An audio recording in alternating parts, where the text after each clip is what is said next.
Dana Kalaguna. Ayan. Feeling ganda.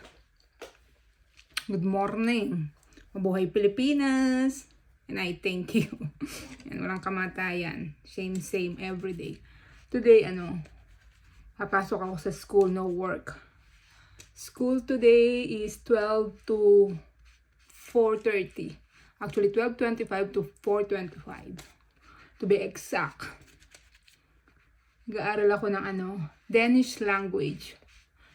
Para makapag-training ako, makapag-aral ng caregiver dito. One of the requirements is kailangan marunong kang magsulat at magbasa, magsalita ng Danish. It's quite difficult, my gosh. Sobrang hirap. Yung mga nila, yung alphabet nila, lalo na yung vowels. Tawag nila dito sa vowels nila vocabular, 'di ba? Tapos yung consonanta. Grabe. Kung ano-ano na lingwahe mga pinag-aaralan ko. Last time Swedish, ngayon Danish. Ayan. Pero dali lang yan sa akin. Sisiw. Alam nyo naman, dati akong honor sa school. kung natapos ko lang ang aking pag-aaral, di sana'y meron na akong dangal. Charot. May dangal naman ako. Marangal naman. Charot. Feeling.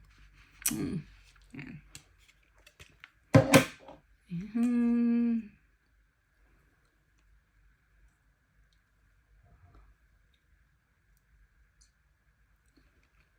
Diba? Kalaguna. Walang kamatayan. Lipstick. Mag-orasyon tamo. Orasyon. Ang pakapal ng buhok.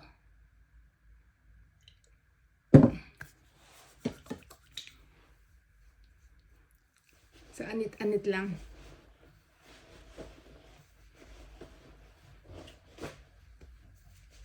Malay nyo.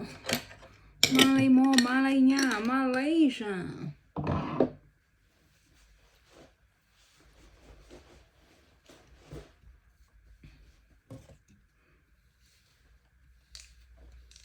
Ang hirap ng mag-aral ng lingwahe dito.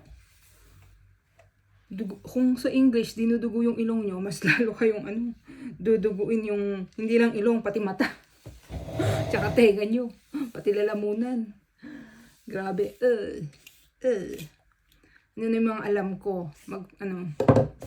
Mag-introduce ng sarili. What's your name? Bahedadu? Ayan. Yahede Annabelle. Where are you from? Bakamadu from? Yakama from? Pilipinas eh. O diba? Pilipinas eh.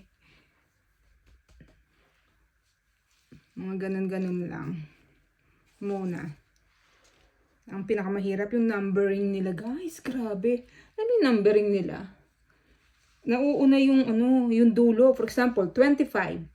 Ang nila, sasabihin nila muna yung 5. Pero sa lingwahe nila, sasabihin nila fem o tuve. Fema tuve. Ayan, 25. Fema tuve. Nakakaloka. So yung edad ko, for example, sasabihin ko 45. Fema fa. O diba? Fema fa. 5 and 40. Ganun ang nila dito.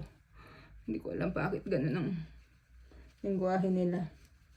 Lasing yata yung mga Vikings during the time na nagkakaroon sila ng festive regarding sa language.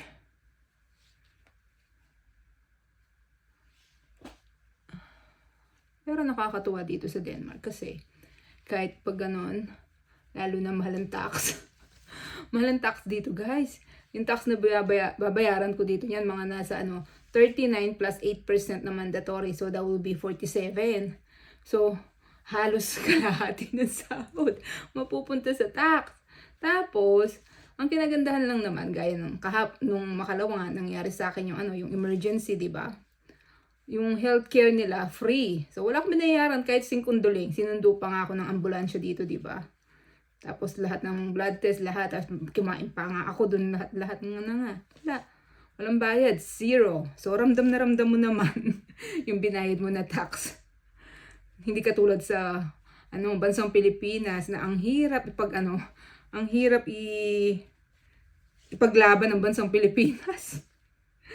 Mariusep, magbabayad ng tax, hindi mo maramdaman.